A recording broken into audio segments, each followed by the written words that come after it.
Hello friends, मैं आरती यादव आपके अपने YouTube channel biology with Aarti Yadav में आप सभी लोगों का हार्दिक अभिनंदन करती हूँ। और इसी के साथ साथ आप सभी को हमारा नमस्कार। तो जैसा कि आप सभी स्टूडेंट्स को मालूम है, बायोलॉजिकल क्लासिफिकेशन में एक इम्पोर्टेंट टॉपिक इस टाइम चल रहा है जिसका नाम है लाइकेन। लाइकेन का आज पार्ट नंबर 2 हम आपके लिए लेकर आई हूँ। इससे पहले हम आपको पार्ट नंबर 1 में लाइकेन के कुछ बेसिक पॉइंट, लाइकेन में जनन किस प्रकार से होता है, लाइकेन को आवास के आधार पर कैसे बांटा गया है, लाइकेन कहाँ पर पाई जाती है और लाइकेन का आर्थिक महत्व क्या है, ये सभी पॉइंट पिछली वीडियो में हम आपको कंप्लीट करा चुके। अभी तक आपने वो वीडियो नहीं देखी तो उसकी लिंक आपको नीचे डिस्क्रिप्शन में हम आपको दे देंगे। आपको प्लेलिस्ट में जाने की जरूरत भी नहीं है, वहां से उस वीडियो को देख लें, क्योंकि आज आपका लाइकेन जो टॉपिक है वो कंप्लीट हो जाएगा। इससे आगे वाली जो वीडियो आएगी उसमें हम आपको लाइकेन से बनने वाले जो भी एमसीक्यू होंगे हम आपको कराएंगे। जो भी इंपोर्टेंट एमसीक्यू लाइकेन से बनेंगे सभी एमसीक्यू आपको नेक्स्ट वीडियो में मिलेंगे। आज आपका ये टॉपिक फिनिश हो जाएगा, तो आप पिछली वीडियो एक बार देखें और आज की वीडियो देखें, जिससे आपका लाइकेन का टॉपिक अच्छी तरीके से क्लियर हो जाए। देखो, हम आपको पिछली वीडियो में आपको बता चुके थे, यदि आपको 2021 में इन एग्जाम को निकाला, इनमें से किसी भी एग्जाम को निकालना है तो आपको कुछ भी नहीं छोड़ना है। जो भी हम आपको पढ़ा रहे हैं या अपनी बुक से आप पढ़ रहे हो खुद, तो आपको कुछ भी नहीं छोड़ना है, सभी चीजों को डिटेल से पढ़नी है। यदि आप डिटेल से पढ़ते रहोगे तो एग्जाम में किसी भी प्रकार का क्वेश्चन पूछा जाएगा आप उसे 100% सॉल्व करके आओगे, पक्का 100% सॉल्व करके आओगे। यदि आप प्रत्येक पॉइंट को डिटेल से पढ़ते रहोगे, प्रत्येक चैप्टर आपको डिटेल से आता होगा, तो आप एग्जाम निकाल लोगे। ठीक है, तो हमारे साथ लगातार बने रहेगा। हम जो भी पढ़ा रहे हैं इस टाइम बहुत ही डिटेल से आपको पढ़ा रहे हैं, ठीक है, जिससे आपके एग्जाम में कोई भी क्वेश्चन न छूटे। तो आज चर्चा करेंगे लाइकेन का वर्गीकरण किस प्रकार से किया गया, किसके आधार पर लाइकेन को बांटा गया है। Classification of lichen important topic है, लगातार हमारे साथ वीडियो को देखते रहना। जो भी पॉइंट हम आपको बताएं किसी नोटबुक पे नोट डाउन करते हुए चले, जिससे आपकी तैयारी और भी बेहतरीन हो सके। ज्यादा से ज्यादा कोशिश ये किया करो कि जो भी पॉइंट हम यहाँ पर लिखे सभी पॉइंट आपकी नोटबुक पे नोट डाउन होने चाहिए, जिससे आप इन चीजों को रिवाइज कर सको बाद में। ठीक है, तो चलिए बात करते हैं लाइकेन का वर्गीकरण। लाइकेन का वर्गीकरण बताने से पहले पिछली वीडियो में हमने आपसे कुछ क्वेश्चन पूछे थे, उनका आंसर कुछ स्टूडेंट्स ने हमको दिया है, उनके नाम भी हम लेकर आए हैं। साथ ही साथ आपसे आप सभी से ये रिक्वेस्ट है हमारी कि प्लीज इस चैनल को ज्यादा से ज्यादा आप लोग सपोर्ट कीजिए, और अभी तक आपने इस वीडियो को शेयर ना किया हो तो एक बार शेयर कर दे, और वीडियो को लाइक ना किया हो तो वीडियो को लाइक जरूर कर दे, क्योंकि आपके लाइक से ही हमें एनर्जी मिलती है। आप जब लाइक कर दे तो वीडियो को एक लाइक जब हमारा बढ़ता है तो हमें बहुत अच्छा लगता है, आगे वीडियो बनाने का मन लगता है और हम आपके लिए लगातार वीडियो भी लाते रहेंगे इसी प्रकार से। तो चलिए बात करते हैं लाइकेन का वर्गीकरण किस प्रकार से किया गया है। तो सबसे पहले जिन स्टूडेंट्स ने आंसर दिए थे, सबसे पहले जो हमारे पास आंसर आया था वो रेणु कुशवाहा जी, जीतपाल यादव, सुखदेव शर्मा, अनुराधा मौर्य और अंजू प्रजापति, इन स्टूडेंट्स ने हमारे पास आंसर भेजा था। बहुत ही अच्छी बात है, सभी लोग आंसर जरूर दिया करो। वीडियो कई लोग देखते हैं लेकिन आंसर नहीं आप लोग देते हो। आज भी हम आपसे क्वेश्चन पूछेंगे, देखिए कौन कौन स्टूडेंट्स आंसर देता आज। ठीक है, चलिए अब बात करते हैं लाइकेन का वर्गीकरण। लाइकेन का वर्गीकरण किस प्रकार से किया गया है। तो देखो, लाइकेन को 3 महत्वपूर्ण आधारों पर निम्न प्रकार से वर्गीकृत किया जाता है। लाइकेन को 3 महत्वपूर्ण आधार को देखते हुए, बेस को देखते हुए निम्न प्रकार से वर्गीकृत किया जाता है। कवक घटक के आधार पर, सुकाय के आधार पर यानी थैलस के आधार पर, और तीसरे नंबर पे शैवाल के आधार पर। लाइकेन को 3 भागों में वर्गीकृत किया गया, वो भी महत्वपूर्ण आधार, कवक घटक के आधार पर, सुकाय के आधार पर यानी थैलस के आधार पर। थैलस, सुकाय को इंग्लिश में क्या कहा जाता है, थैलस कहा जाता है। थैलस का मतलब हम आपको पिछली वीडियो में बता चुके। थैलस का मतलब होता है ऐसे पादप जिसमें जड़ तना पत्ती को आप विभेदित न कर सको, डिफरेंस न कर सको, उनमें जड़ तना पत्ती आपको दिखाई न देती हो आसानी से, उनको थैलस कहा जाता है। जो लाइकेन है उसका जो शरीर रूप होता है वो किस प्रकार का होता है, थैलस रूप होता है। थैलस को हिंदी में कहा जाता है सुकाय। ठीक है, चलिए अब बात करते हैं एक एक पॉइंट पर चर्चा करेंगे। कवक घटक के आधार पर कैसे लाइकेन को बांटा, फिर सुकाय के आधार पर, फिर उसके बाद बात करेंगे शैवाल के आधार पर, और विद फिगर के साथ हम आपको दिखाएंगे भी। ठीक है, तो चलिए बात करते हैं सबसे पहले कवक घटक के आधार पर लाइकेन को कैसे वर्गीकृत किया गया है। उससे पहले एक इम्पोर्टेंट पॉइंट है जिसे हमें पिछली वीडियो में बताना चाहिए थे, लेकिन वहां पर हम नहीं बता पाए। आज हम आपके लिए उस पॉइंट को लेकर आए हैं। लाइकेन में शैवाल और कवक का सहजीवन होता है। आपको पहले से पता है जो लाइकेन होती है वो शैवाल और कवक से मिलकर बनी होती है। उसे शैवाल, लाइकेन को शैवाल और कवक के बीच की कड़ी कहा जाता है। ठीक है, लाइकेन में शैवाल कवक सहजीवन का एक उत्तम उदाहरण है। इस सह संबंध को हेलोटिज्म भी कहते हैं। सिर्फ यही पॉइंट बताने के लिए हम लेकर आए इस पॉइंट को। लाइकेन के इस संबंध को, सह संबंध को एक नाम और दिया गया। कुछ वैज्ञानिक इसे हेलोटिज्म के नाम से भी जानते। वेरी वेरी इंपोर्टेंट पॉइंट है ये, पूछा जा सकता है हेलोटिज्म का मतलब क्या है। तो आप बता सकते हो लाइकेन में शैवाल और कवक का जो सह संबंध है उसे कुछ वैज्ञानिकों के द्वारा हेलोटिज्म का नाम से भी जाना जाता है, यानी कि इसे, इस सहसंबंध को हेलोटिज्म के नाम से भी जाना जाता है। तो ये पॉइंट बहुत ही इंपोर्टेंट पॉइंट है। तो आप बता सकते हो, अब आपसे कोई पूछे कि हेलोटिज्म का मतलब क्या है, किससे संबंधित है ये शब्द, तो ये शब्द आपका लाइकेन से संबंधित है। किससे संबंधित है? लाइकेन से। कुछ वैज्ञानिकों के द्वारा इस संबंध को क्या कहा गया? हेलोटिज्म भी कहा गया है। तो इस पॉइंट को नोटबुक पे नोट डाउन जरूर करना। चलिए अब बात करते हैं कवक घटक के आधार पर लाइकेन को कैसे बांटा गया। कवक घटक के आधार पर on the basis fungal component, कवक घटक के आधार पर लाइकेन को दो भागों में बांटा गया। एस्कोलाइकेन्स, देखो ये पॉइंट बहुत ही इंपॉर्टेंट है। आपसे पूछा जा सकता है कि लाइकेन में किस वर्ग के कवक को रखा गया है। कवक के बारे में हमने आपको पिछली वीडियो में बता चुके हैं। किंगडम फंजाई, यहाँ पर हमने आपको बताया था, वहां पर बताया होता कि कवक को 4 वर्गों में बांटा गया है। एस्कोमाइसिटी, फाइकोमाइसिटी, बेसिडोमाइसिटी और ड्यूटेरोमाइसिटी। लेकिन आपसे ये पूछा जा सकता है क्वेश्चन कि लाइकेन में किस वर्ग के कवक को, किस वर्ग के कवक आते हैं, लाइकेन जो होता है उसमें किस वर्ग के कवक भाग लेते हैं, ये क्वेश्चन आपसे पूछा जा सकता है। तो आप बता सकते हो अब। तो सबसे पहला है हमारा एस्कोलाइकेन्स। एस्कोलाइकेन्स का मतलब क्या है? इस प्रकार के लाइकेन में कवकांश जो भाग होता है, लाइकेन में जो कवकांश भाग होता है, माइक्रोबायोन्ट होता है, वो एस्कोमाइसिटीज वर्ग के होते हैं।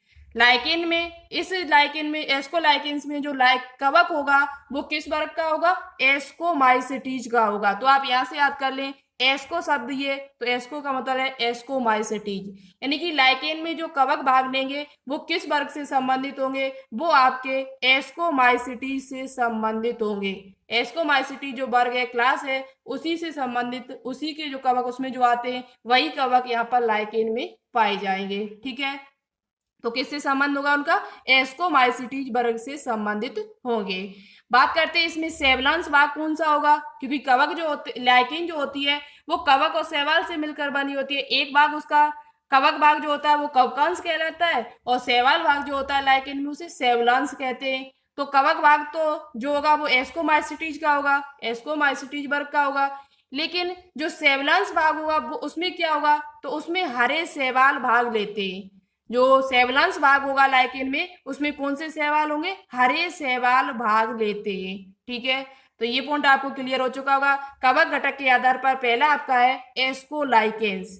एस्कोलाइकेन्स, एस्कोलाइकेन्स में एस्कोमाइसिटीज वर्ग के कवक होंगे और हरे शैवाल उसमें भाग लेते हैं। आपको ये पॉइंट अच्छी तरीके से क्लियर हो चुका होगा। अब दूसरे नंबर पर आता है बेसिडोलाइकेन्स। बेसिडोलाइकेन्स, अब आपको अच्छे समझ में आ गया होगा। बेसिडियो का मतलब है यहाँ पर जो कवक होंगे वो बेसिडोमाइसिटीज वर्ग के होंगे। जो कवक यहाँ पर जो भाग लेंगे लाइकेन में वो किस वर्ग से संबंधित होंगे? वो आपके बेसिडोमाइसिटीज वर्ग से संबंधित होंगे। ठीक है, इस लाइकेन्स में कवकांश जो घटक होगा वो बेसिडोमाइसिटीज वर्ग के होते हैं। जो कवकांश घटक होगा वो किस वर्ग के होते हैं, किस क्लास से संबंधित हैं? तो वो आपके बेसिडोमाइसिटीज। आपको कमेंट बॉक्स में कमेंट करके बताना होगा यदि आपने किंगडम फंजाई को अच्छी तरीके से देखा होगा, समझा होगा उस टॉपिक को, तो आप बता भी सकते हो बेसिडोमाइसिटीज में कौन से कवक आते हैं और एस्कोमाइसिटीज में कौन से कवक आते हैं। उनके उदाहरण आपको कमेंट बॉक्स में कमेंट करके बताना होगा। देखें सबसे अच्छा और सबसे राइट आंसर कौन देता है। ओके, अब बात करते हैं कि सेवलांस घटक क्या होगा इसमें। तो सेवलांस घटक जो इसमें भाग लेगा वो नीली हरी शैवाल होगा। जो साइनोबैक्टीरिया होंगे वो इसमें भाग लेते सेवलांस में। लाइकेन का जो सेवलांस भाग होगा आपका बेसिडोलाइकेंस में, वो उसमें नीली हरी शैवाल भाग लेते हैं। कौन सी शैवाल होगी? नीली हरी शैवाल उसमें भाग लेती है। और यही क्वेश्चन पूछा जाता है कि सबसे ज्यादा जो लाइकेन में शैवाल भाग कौन किसका होता है, शैवाल में सबसे ज्यादा क्या आती है, तो वो आपकी नीली हरी शैवाल। ठीक है, तो बेसिडोलाइकेंस में आपका कवकांश घटक होगा वो बेसिडोमाइसिटीज का होगा और सेवलांस घटक होगा वो नीली हरी शैवाल का होगा, यानी कि BGA। चलिए आगे बात करते हैं। अब बात करते हैं दूसरे नंबर के। दूसरा नंबर हमारा क्या था? थैलस के आधार पर, यानी सुकाय के आधार पर लाइकेन को कैसे बांटा गया है। सुकाय के आधार पर लाइकेन को कैसे बांटा गया है, ध्यान से प्रत्येक पॉइंट को समझते हुए चलना। अभी हम आपसे इन्हीं में से क्वेश्चन करेंगे। कुछ पिछली वीडियो से होंगे, कुछ आज की वीडियो से हम आपसे क्वेश्चन पूछेंगे और जो सबसे अच्छा और सबसे राइट आंसर देगा उनके नाम नेक्स्ट वीडियो में हम लेकर आएंगे। ठीक है, चलिए अब बात करते हैं थैलस के आधार पर लाइकेन को कैसे बांटा गया है। इनके उदाहरण इंपोर्टेंट है, तो आप उदाहरण को अच्छे से समझते हुए चलना। पहला आपका है क्रस्टोस लाइकेन। क्रस्टोस लाइकेन को एक नाम से और जाना जाता है, वो आपका क्या है? क्रस्टोस लाइकेन के उदाहरण इंपोर्टेंट है, तो आप लोग उदाहरण को समझते हुए चलें अच्छी तरीके से। क्रस्टोस लाइकेन को परपटीमय क्या कहा जाता है? परपटीमय परपटीमय लाइकेंस के नाम से भी जाना जाता है। क्रस्टोस को हिंदी में परपटीमय कहा जाता है। क्या कहा जाता है? परपटीमय। लेकिन आपको इंग्लिश ही इसकी याद करनी है, हिंदी में बहुत कभी नहीं पूछा जाएगा आपसे। आपसे पूछा जाएगा तो क्रस्टोस पूछा जाए, क्रस्टोस लाइकेन के उदाहरण बताइए, ऐसे क्वेश्चन आ सकता है आपसे। तो आप क्रस्टोस को ही अच्छे से याद कर लें। क्रस्टोस लाइकेन में क्या होता है? ये लाइकेन पत्थरों, मृदा या वृक्षों की छाल पर पपड़ी यानी क्रस्ट के रूप में उगे होते हैं। जो क्रस्टोस लाइकेन होते हैं वो पत्थरों पर, मृदा या वृक्षों की छाल पर पपड़ी के रूप में यानी क्रस्ट के रूप में उगे होते हैं। और ये जो लाइकेन होते हैं उनको पृथक करना बहुत ही कठिन होता है, इनको आप अलग नहीं कर सकते। ये क्रस्ट के रूप में बहुत ही बुरी तरीके से उसमें चिपके हुए होते हैं। ठीक है, पपड़ी के समान अपनी संरचना बना लेते हैं, तो इनको पृथक करना भी थोड़ा कठिन होता है। ठीक है, ये आपकी कौन सी लाइकेन है? तो इस लाइकेन को क्रस्टोस लाइकेन कहते हैं। इसमें जो उदाहरण आते हैं आपके क्रस्टोस लाइकेन का उदाहरण आपसे पूछा जाए तो ग्रेफिस और उसके साथ साथ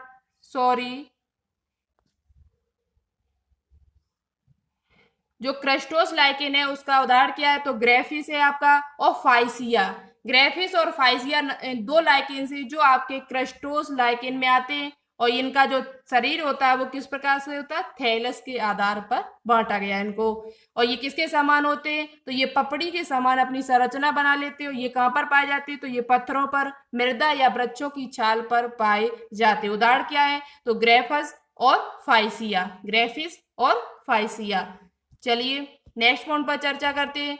तो देखो आपको ये फिगर दिखाई दे रहा होगा ग्रेफिस का, ग्रेफिस जो लाइकेन है उसका फिगर दिखाई दे रहा होगा।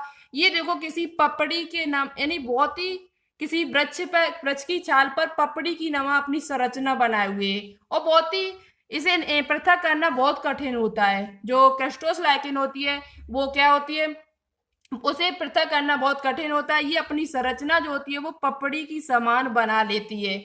इस प्रकार से आपको दिखाई दे, जो सफेद सफेद आपको दिखाई दे रही है ये कवक भाग है और जो ये नीला नीला सहारा दिखाई दे रहा है ये आपका शैवाल भाग है। ठीक है, तो ये कवक और शैवाल से मिलकर बनी हुई है और ये किसका उदाहरण है? तो ये क्रस्टोस लाइकेन का उदाहरण है। और ये किसके समान संरचना बनाई हुई है? पपड़ी के समान। तो इस प्रकार से संरचना किसकी है? ये ग्रेफिस की। चलिए नेक्स्ट पॉइंट पर बात करते हैं। दूसरा आपका आता है फोलियोज। पहला आपका कौन सा था? क्रस्टोस। ये तीन भागों में बांटा गया थैलस के आधार पर। पहला आपका क्रस्टोस है, दूसरा आपका फोलियोज। फोलियोज क्या होता है? तो ये लाइकेन शरीर रूप जो होता है वो पत्तियों के समान होता है। इस लाइकेन का जो शरीर रूप होता है, जो शरीर संरचना होती है, वो किसके समान होती है? पत्तियों के समान होती है। किसकी? फोलियोज लाइकेन की। थैलस की निचली सतह से विशेष मूलावास यानी जड़ की समान जैसे संरचनाएं आधार से जुड़ी होती है, जिन्हें राइजीनी कहा जाता है। वेरी वेरी इंपोर्टेंट पॉइंट है ये। आपसे पूछा जा सकता है कि फोलियोज लाइकेन में जो थैलस के निचली सतह से विशेष मूलावास जैसी रचनाएं आधार से जुड़ी होती हैं, पृथ्वी से जुड़ी होती हैं, उन संरचनाओं को क्या कहा जाता है? तो उन संरचनाओं को रायजीनी कहा जाता है। क्या कहा जाता है? रायजीनी कहा जाता है। इनका उदाहरण क्या है? तो इसका एक इंपोर्टेंट उदाहरण है परमेलिया। परमेलिया जो आपका है वो किस में आता है? तो परमेलिया जो लाइकेन है वो आपका फोलियोज में आता है। किस में आता है? फोलियोज। तो इस लाइकेन का जो इंपोर्टेंट उदाहरण है वो आपका क्या है? परमेलिया। परमेलिया जो आपका होता है वो किस लाइकेन में आता है? तो वो फोलियोज लाइकेन का एक अच्छा उदाहरण है। कौन सा? परमेलिया। इसका उदाहरण क्या है आपका? परमेलिया। परमेलिया जो आपका है वो किस में आता है? फोलियोज लाइकेन में आता है। और ये इसकी संरचना जो होती है वो पत्तियों के समान होती है। इसका जो शरीर रूप होता है वो किसके समान होता है? पत्तियों के समान होता है। और इसके जो जिस संरचना से ये आधार से जुड़ी होती है, बेस से जुड़ी होती है, उस संरचना को राइजीनी कहा जाता है। अब बात करते हैं तीसरे नंबर की। ठीक है, तो सबसे पहले इसका फिगर देख लेते हैं। फिगर आपको यहाँ पर नजर में आ रहा होगा। किसका? ये पारमेलिया का। ये पारमेलिया आपका है, जो लाइकेन पारमेलिया उसका ये फिगर है। तो इसकी जो संरचना है, ये संरचना इसकी जिस आधार से जुड़ी होती है, एक आधार नीचे आपको यहाँ पर दिखाई नहीं दे रहा, एक ही भाग दिखाई दे रहा है। जब आप देखोगे कहीं पर इसे छालों पर अपनी आंखों से देखोगे तब आपको दिखाई देगा। ये जिस बेस से जुड़ी होती है, जिस आधार से जुड़ी होती है, उसको क्या कहा जाता है? उस संरचना को क्या कहा जाता है? तो उसे राइजीनी कहा जाता है। क्या कहा जाता है? राइजीनी। ठीक है, तो इस पॉइंट को आप लोग अच्छे से याद कर लेना। चलिए अब बात करते हैं नेक्स्ट पॉइंट पर। नेक्स्ट आपकी तीसरे नंबर पे है फ्रूटिकोस लाइकेन। फ्रूटिकोस लाइकेन क्या कहा जाता है इसे? फ्रूटिकोस लाइकेन। ये झाड़ी के समान दिखाई देती है। जो फ्रूटिकोस लाइकेन होती है वो इन दोनों से अलग है। जो पिछली दो हमने आपको बताई है, क्रस्टोस और आपकी फोलियोस से, ये दोनों से बिल्कुल अलग है और उससे ज्यादा विकसित भी है। ठीक है, ये झाड़ी के समान दिखाई देती है। ये लाइकेन क्रस्टोस और फोलियोज की अपेक्षा अधिक विकसित भी होती है। जो फ्रूटिकोस जो लाइकेन होती है वो क्रस्टोस और फोलियोज की अपेक्षा अधिक विकसित भी होते हैं। इनमें मल्टीपल ब्रांचेस होती है, यानी बहुत सारी शाखाएं इनमें पाई जाती हैं। जो फ्रूटिकोस लाइकेन होती है उसमें मल्टीपल ब्रांचेस होती हैं, बहुत सारी शाखाएं होती हैं, बहुत शाखाएं होती हैं। और इनका जो शरीर होता है, उस शरीर संरचना जो होती है वो किसके समान होती है? झाड़ी के समान होती है। अभी हम आपको फिगर दिखाएंगे और इसके उदाहरण क्या है वो भी आप देखते हुए चलें। इसका इंपोर्टेंट एक उदाहरण है असनिया। इसे कहा जाता है हिंदी में असनिया। ये आपका किस में आता है? ये आपका फ्रूटिकोस में आता है, असनिया। और दूसरे नंबर पे आपको याद करना है क्लेडोनिया। इस लाइकेन का प्रयोग किस में किया जाता है ये भी हम आपको यहाँ पर बता दें, क्योंकि हमने पिछली वीडियो में आपको नहीं बताया हुआ है। इस लाइकेन का प्रयोग बुखार के उपचार में किया जाता है। बुखार के उपचार में इस लाइकेन का प्रयोग किया जाता है। किसके ऊपर? ज्वर के उपचार में। जो क्लेडोनिया जो नाम की लाइकेन है, इसका प्रयोग कहाँ किया जाता है? तो इसका प्रयोग ज्वर के उपचार के रूप में किया जाता है। किसका? क्लेडोनिया लाइकेन का। क्लेडोनिया लाइकेन का प्रयोग कहाँ किया जाता है? इसे ज्वर के उपचार या बुखार को ठीक करने में, फीवर को ठीक करने में किया जाता है। अब बात करते हैं कि इस लाइकेन की संरचना कैसी होती है। तो देखो अभी हमने आपको बताया कि ये झाड़ी के समान दिखाई देती है। ये जो संरचना है वो क्लेडोनिया की है और आपको कैसी दिखाई दे रही है? झाड़ी के समान दिखाई दे रही है और इसमें बहुत सारी शाखाएं निकली हुई है। तो इस लाइकेन को कहते हैं क्या? फ्रूटिकोस लाइकेन। इसके उदाहरण आप लोग अच्छे से याद कर लेना। चलिए अब बात करते हैं सेवलांस के आधार पर लाइकेन को कैसे बांटा गया है। सेवलांस के आधार पर लाइकेन को भी दो भागों में बांटा गया है। होमो आइसोमरेस थैलाई। होमो आइसोमरेस थैलाई इसे कहा जाता है समावयवीय। हिंदी में आप कह सकते हो समावयवीय। पहला आपका है होमो आइसोमरेस थैलाई। इनमें थैलस के अंदर जो शैवाल कोशिकाएं तथा कवक सूत्र समान रूप से वितरित रहते, तभी इनको समावयवी भी कहा जाता है। होमो आइसोमरेस का मतलब है इसमें थैलस के अंदर जो शैवाल कोशिकाएं होती हैं तथा कवक सूत्र जो होते हैं वो समान रूप से वितरित होते हैं, समान रूप से फैले हुए होते हैं, तो इनको कहा जाता है होमो आइसोमरेस थैलाई कहा जाता है। इसमें कौन सी लाइकेन आती है? तो इसमें आपकी लाइकेन आती है कोलेमा। कौन सी आती है? कोलेमा। ठीक है, अब बात करते हैं नेक्स्ट पॉइंट की। नेक्स्ट पॉइंट आपका है दूसरा हेट्रोमरेस थैलाई। पहला होमो था समान और दूसरा आपका है हेट्रोमरेस। हेट्रो का मतलब होता है विषम। विषम जो विषम वायवी लाइकेन है उसमें क्या होता है? तो इसमें थैलस के अंदर शैवाल कोशिकाएं, जो शैवाल कोशिकाएं होती है वो एक निश्चित व स्पष्ट परत के रूप में सीमित रहती हैं। इसमें जो शैवाल कोशिकाएं होती हैं, जो हेट्रोमरेस जो थैलाई है उसमें जो शैवाल कोशिकाएं होती है वो निश्चित होती है और वो भी स्पष्ट परत के रूप में सीमित रहती है, इसलिए इसे हेट्रोमरेस थैलाई कहा जाता है। और जिस परत को क्या कहा जाता है? उस परत को गोनिडियल परत कहा जाता है। स्पष्ट परत के रूप में पाई जाती है, उस परत का एक नाम दिया गया है यहाँ पर जिसे कहते हैं गोनेडियल परत। गोनेडियल परत, यहाँ पर एक ही मात्रा आप लोग चढ़ा लेना, गोनेडियल परत इसे कहा जाता है। गोनेडियल परत इसे कहा जाता है। इसका उदाहरण क्या है? तो इस हेट्रोमरेस जो थैलाई है उसका एक इंपोर्टेंट उदाहरण है पारमेलिया। क्या है आपका? पारमेलिया। ठीक है, आपको अच्छे से समझ में आ गया होगा कि लाइकेन को किस आधार पर बांटा गया और कितने प्रकार कैसे बांटा गया। तो इसे 3 भागों में बांटा गया, कवक के आधार पर, सुकाय के आधार यानी थैलस के आधार पर और सेवलांस घटक के आधार पर। और तीनों को ही हमने बहुत ही अच्छी तरीके से डिटेल से आपको पढ़ाया है। यदि इनमें से कोई भी क्वेश्चन पूछा जाएगा तो आप पक्का उसे 101% सॉल्व करके आओगे, इस बात की गारंटी हम लेते हैं। ठीक है, अब बात करते हैं आज के जो क्वेश्चन है आपको जिनका आंसर कमेंट बॉक्स में कमेंट करके बताना होगा, और 2 क्वेश्चन हमने आपको पीछे पूछे होंगे उनका भी आंसर आपको देना होगा। ठीक है, क्वेश्चन सबसे पहला हमारा है कि क्रस्टोस लाइकेन के उदाहरण बताइए। क्रस्टोस लाइकेन में कौन सी लाइकेन आती है उसके उदाहरण आपको बताने होंगे, पहला क्वेश्चन। दूसरा क्वेश्चन आपको बताना होगा लिटमस पेपर किस लाइकेन से तैयार किया जाता है। ये क्वेश्चन हम आपको पिछली वीडियो में बता चुके हैं, लिटमस पेपर किस लाइकेन से तैयार किया जाता है। तीसरा क्वेश्चन आपको बताना होगा, तीसरा क्वेश्चन आपको पिछली वीडियो से हमारा लाइकेन जो होती है वो किस गैस के प्रति अत्यधिक संवेदनशील होती है।